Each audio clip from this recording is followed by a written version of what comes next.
الحمد لله الحمد لله الذي خلق الإنسان في أحسن تقويم.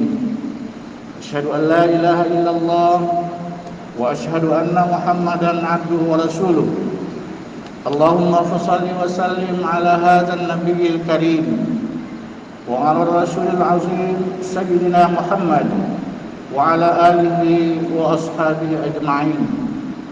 أما بعد فيا عباد الله إني أوصيكم ونفسي بتقوى الله وطاعته لعلكم ترحمون. ثم قال الله تعالى في القرآن العظيم: أعوذ بالله من الشيطان الرجيم.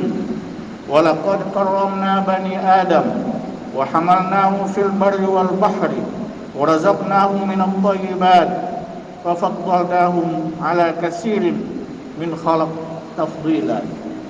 Sadaqallahul azim.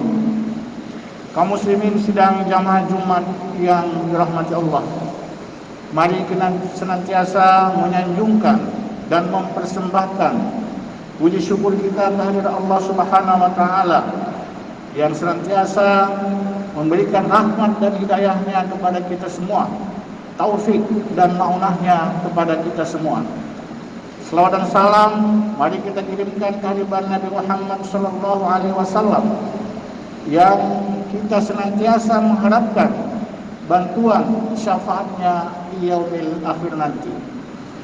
Kaum muslimin sidang jamaah Jumat yang dirahmati Allah, selanjutnya selaku khatib pada hari ini menghimbau dan berwasiat kepada diri khatib sendiri dan kepada kita semua, mari kita selalu berusaha untuk melaksanakan perintah-perintah Allah dan berusaha sekuat tenaga kita untuk meninggalkan larangan-larangan Allah Subhanahu wa taala. Dalam bahasa agama kita sebut dengan takwa, karena dengan takwa inilah akan menghantarkan kita kepada kebahagiaan hidup di dunia dan kesentosaan hidup di akhirat kelak. Kaum muslimin sidang jamaah Jumat yang dirahmati Allah, hari ini hari Jumat tanggal 14 Agustus 2020 Masehi, tanggal 24 Zulhijjah 1441 Hijriah. Dalam artian insyaallah dalam 3 hari ke depan kita akan memperingati hari kemerdekaan Republik Indonesia ke-75. Oleh karena itu pula maka judul khutbah kita pada hari ini khatib memberikan dengan khutbah yaitu kemerdekaan dalam pandangan Islam. Kaum muslimin sidang jamaah Jumat yang dirahmati Allah, sesungguhnya Islam telah membuat statement, telah membuat pengakuan dan pernyataan bahwa setiap manusia, setiap anak cucu Nabi Adam dalam keadaan merdeka.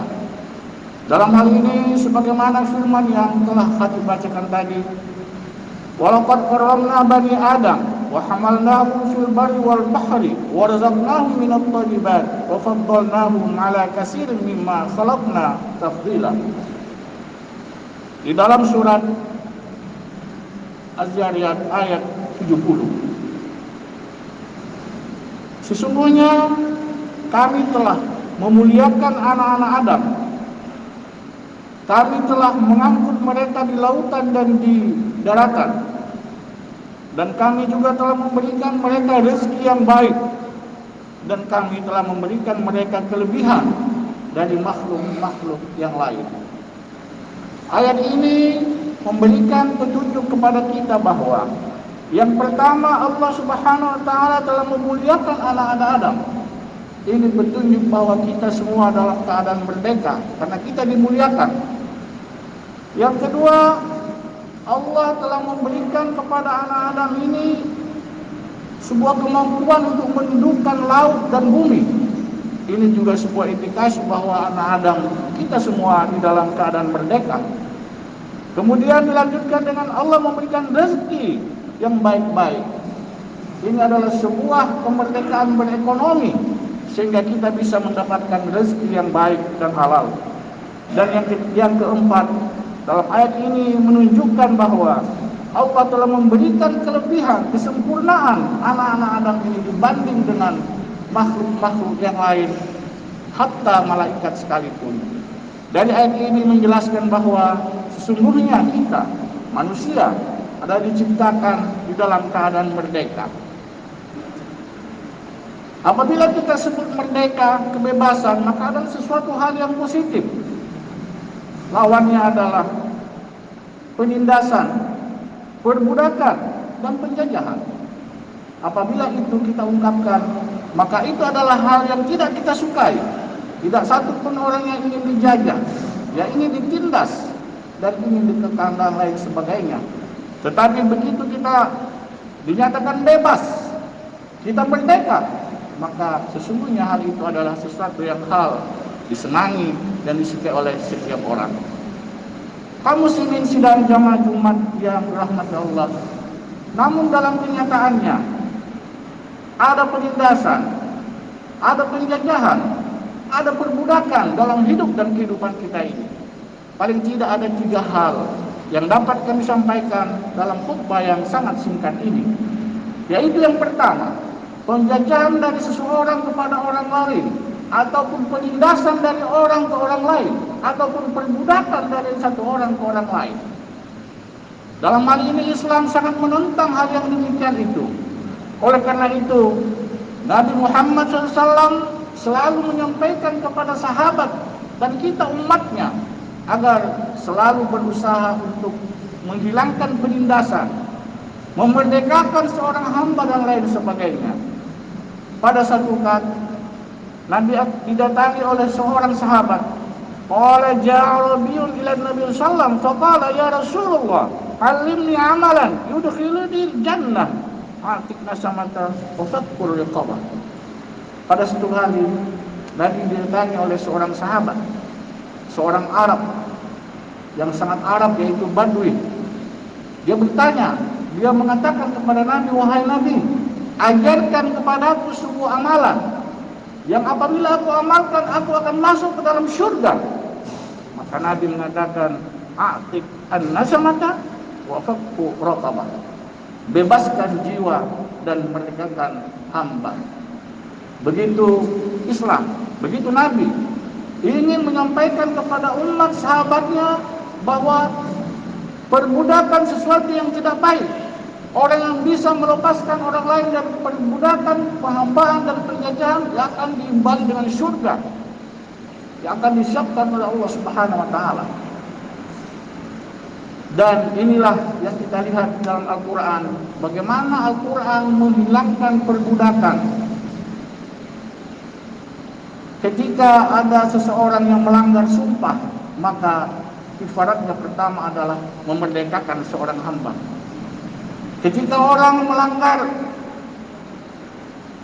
puasa di siang hari bulan Ramadan, maka kifaratnya adalah memerdekakan seorang hamba.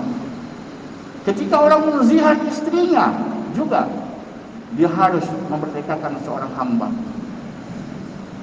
Begitulah Islam menginginkan agar tidak ada penghambaan, tidak ada perbudakan, dan tidak ada penjajahan di atas permukaan bumi ini. Dia memberikan solusi yang banyak agar perbudakan, penghambaan ini sirna dari dunia ini. Karena memang sesuai dengan hakikatnya, manusia dilahirkan dalam keadaan merdeka. Kaum muslimin sedang jamaah Jumat yang dirahmati Allah.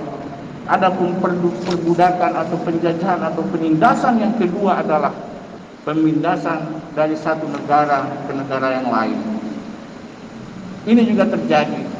Oleh karena itu, Mahmud Syaltut dan Muhammad Rashid Ridha dalam pembahasannya mengatakan bahwa zakat dari asnaf ar-riqab yaitu hamba ataupun yang tertindas, zakat yang berasal dari asnaf ar-riqab dapat dikirimkan kepada negara-negara Islam yang tertindas, kepada negara-negara yang dijajah oleh penguasa-penguasa yang zalim. Kenapa?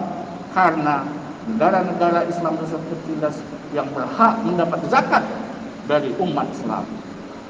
Inilah perbudakan, penjajahan, dan penindasan antara satu negara dengan negara yang lain yang harus juga disirnakan, yang harus ditiadakan dari permukaan bumi.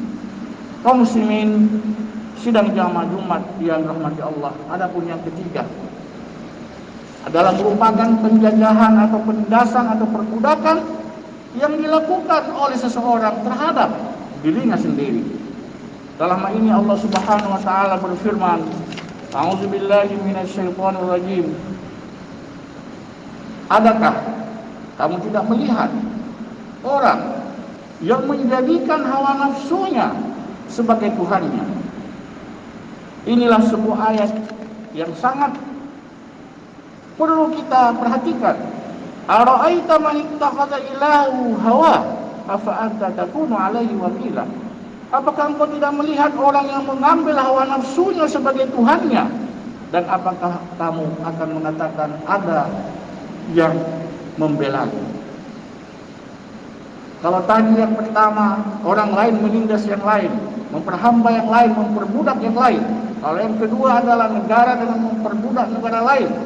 Dan yang ketiga adalah seseorang memperbudak dirinya sendiri dengan mengikuti hawa nafsunya. Jadi dia tidak lagi bertanya kepada akal pikirannya yang sehat. Dia tidak lagi bertanya kepada hatinya yang jernih. Dia tidak lagi bertanya kepada mata yang pernah melihat perintah-perintah yang baik. Dia tidak lagi bertanya kepada telinganya yang pernah mendengarkan kalimat-kalimat yang baik.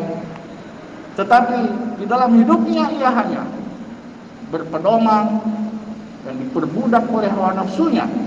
Sehingga inilah yang disebutkan di dalam Al-Quran pada yang lain. Ulaika kal an'am bal hum adall. Mereka itu seperti binatang, bahkan lebih sesat daripada itu.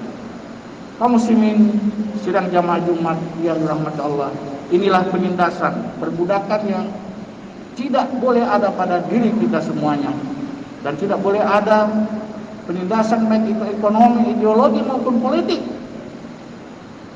Karena kita dilahirkan dalam keadaan merdeka dan kita akan terus merdeka. Kita tidak boleh ditindas oleh orang lain. Negara kita juga tidak boleh ditindas oleh negara lain. Dan bahkan diri kita pun tidak boleh ditindas oleh hawa nafsu kita sendiri. Marilah kita kendalikan hawa nafsu kita untuk menjadi mesin penggerak, untuk menjadi motivator dalam kehidupan kita, tetapi dia tidak mengendalikan dan tidak memperbudak kita. Kaum muslimin sidang jamaah Jumat yang rahmati Allah, demikian khutbah yang singkat pada kesempatan ini, mudah-mudahan diridhai oleh Allah Subhanahu wa taala dan bermanfaat bagi kita semua. Fa'tabiru ya ulil absar la'allakum turhamun. La ilaha illallah Muhammadun Rasulullah.